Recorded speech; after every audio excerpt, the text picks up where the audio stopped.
देखी के हमरा सुने रे छोड़ा, देखी के हमरा सुने रे छोड़ा, जब से हंस गेली मोर दिला में बस गेली, मोर दिला में बस गेली।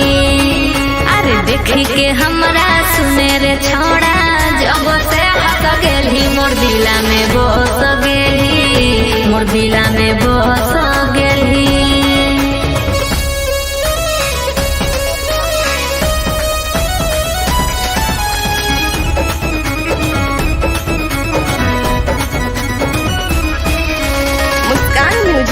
कुमार मुकेश की प्रस्तुति। हे रे और चलो ही हीरो के चालो रे, लागो ही बवाल रे। ए रे और चलो ही हीरो के चालो रे, लागो ही बवाल रे। देखी के तोरा पागल भेलियो दिलावा हो बेहाल रे। तोरा बिना और लागो ने माना, तोहरा बिना लगो ने महना को रजवा में धस गेली, मोर दिला में बस गेली, मोर दिला में बस गेली।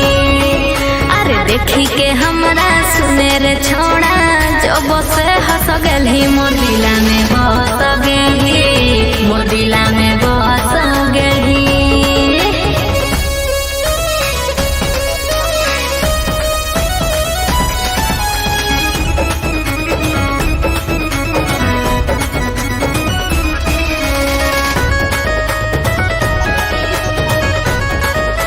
हे रे उड़ो हो जब झूलू पिया, देखी के बढ़ा मोर बिपिया। ए रे उड़ो हो जब झूलू पिया, देखी के बढ़ा मोर बिपिया। कते बड़ाई करियो तोहर जहान मारा सुरतिया। हे जियो जी अरे लो जी सुनो जी, हे जियो जी लो जी सुनो जी, हमरे से फंस गेली मोर दिला में बस गेली, मोर दिला में बस गेली।